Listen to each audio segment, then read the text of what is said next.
Hello, Middle Four. It's Wednesday, and today's lesson is going to be a writing lesson, a writing workshop.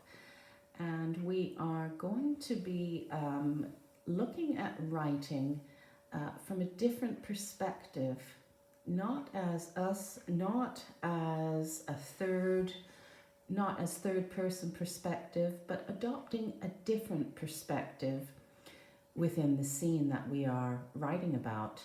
And using an unusual perspective is something that will lift our writing. It shows imagination, it shows originality, and is always rewarded in the content section of an 11 plus mark scheme. So if you attempt to adopt a different perspective, and I'll show you what I mean by that in a minute,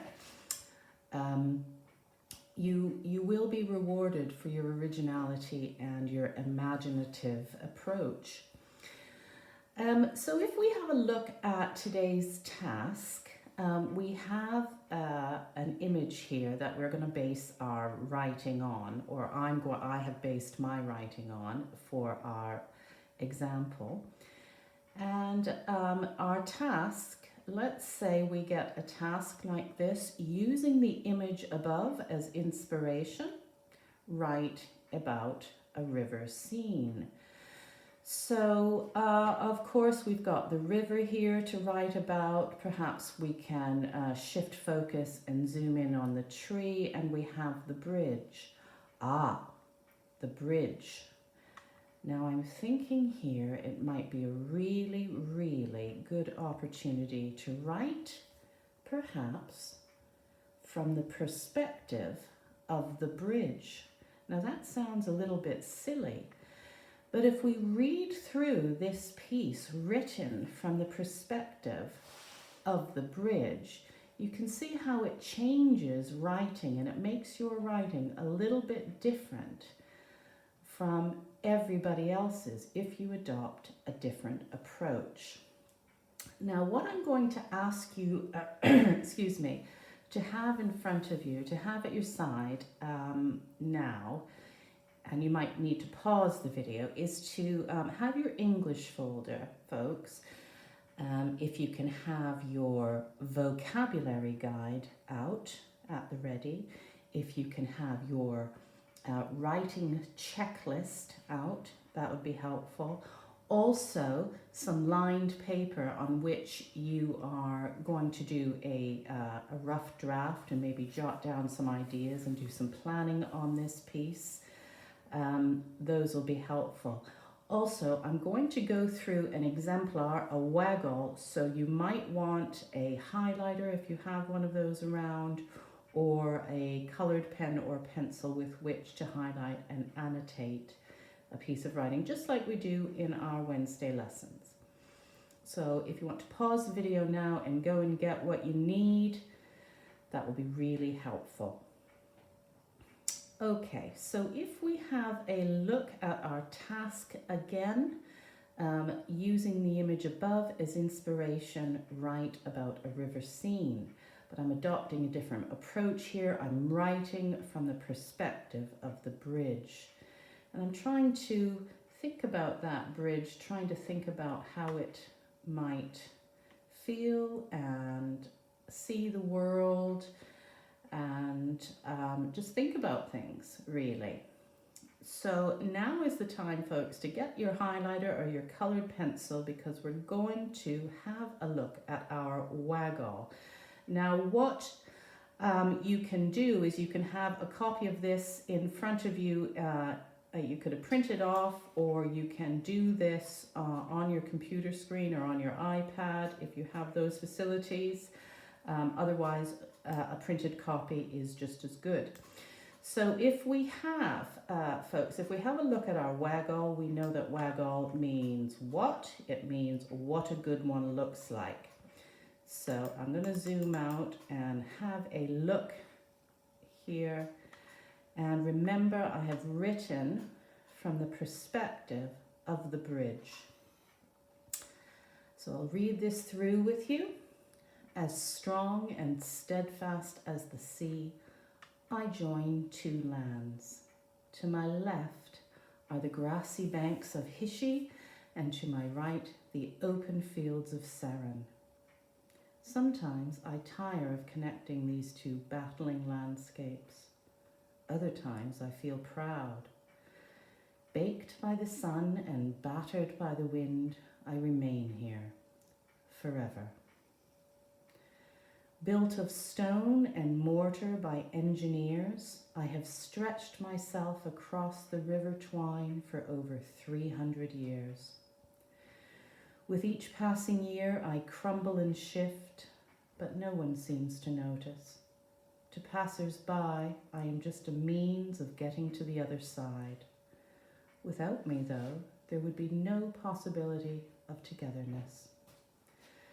Beneath me, the twine rushes and gurgles, tickling my arches as it splashes up in excitement after a heavy storm.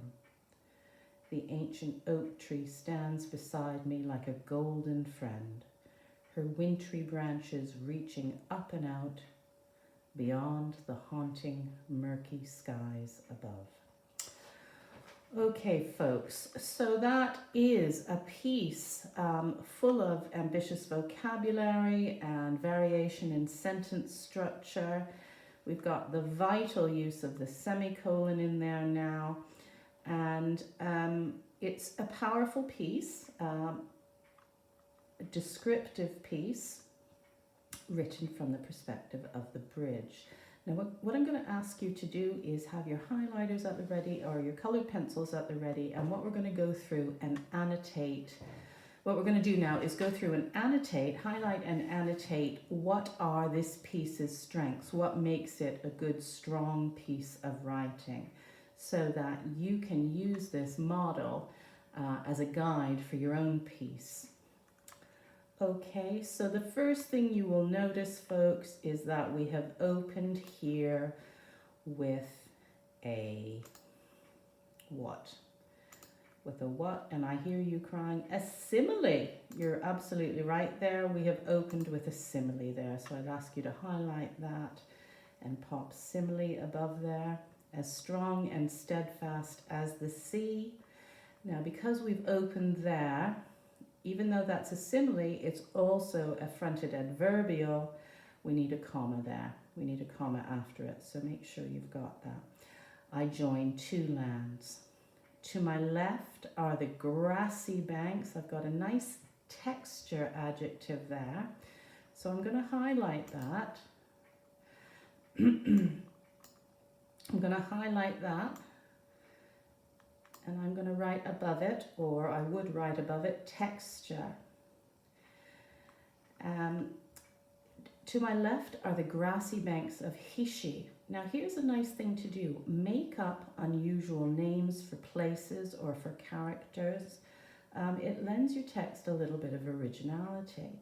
So I just made up these names, the grassy banks of Hishi, and to my right, comma, the open fields of Saran. So I've got some interesting and unusual names for places there. Sometimes, comma, I've opened again with a fronted adverbial. I tire of connecting these two battling landscapes. So I've got a sense of tension there, or conflict. That all is not right. And that's absolutely fine. It's a good use of an adjective there. Other times, I feel proud. Baked by the sun and battered by the wind. Ooh, I've got some alliteration with baked and battered. Suggests that the bridge is a little bit downtrodden. I remain here. And what I've got here, folks, I'm varying my sentence structure, a one word, what we call a sentence fragment or a minor sentence, forever. So that varies my approach. So all of my sentences here do not necessarily begin with subordinate clauses. I'm varying them. Okay, my middle paragraph. I hint at the bridge's past and how it came to be. built of stone and mortar. Again, I've got texture there, which is always a really welcome, feature in a piece of descriptive writing, because humans are very much about what they see, and descriptive writing generally focuses on sight. But if you can embed ideas of texture and feeliness into your writing, it really helps to lift it. Built of stone and mortar by engineers, I have stretched myself across the river Twine. Again, I've made up this name, for over 300 years. So we get a real sense of the bridge's past. With each passing year, and I've got a nice pair of verbs here, folks. I crumble and shift. If you can pair your verbs, that will always help lift your writing. I crumble and shift, but no one seems to notice. And here we have the granddaddy. The semicolon. To passers-by, I am just a means of getting to the other side. Without me, though, there would be no possibility of togetherness. Now, I've popped this in here for a reason. And can you remember what type of noun that is?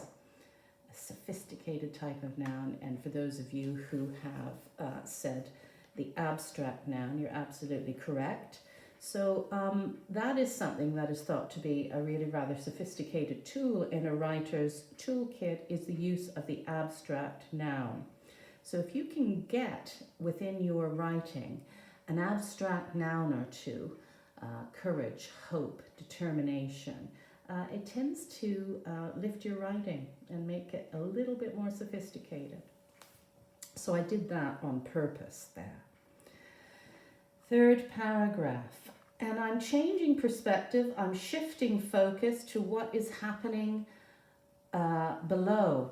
Okay, so I'm opening with a preposition here, beneath me, the twine, and again I have a lovely pair of verbs, rushes and gurgles, tickling my arches, so I'm personifying the river there. So you could pop personification in there as it splashes up in excitement after a heavy storm. The ancient oak tree stands beside me.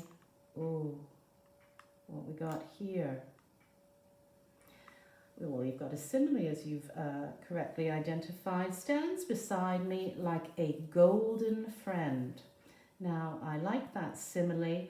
I had before like a loyal friend, but I knew I wanted to lend that friend, that tree, some sense of magic about it. So I thought, no, a golden friend, because we know that what we've learned before about our writing is that metallics will always give your writing a little bit of magic. Her wintry branches, so I'm suggesting an idea of season or time here, her wintry branches, and I'm personifying the tree as a she. I quite like that idea. Her wintry branches, reaching up and out beyond the haunting, a nice pair of adjectives here, haunting, murky skies above.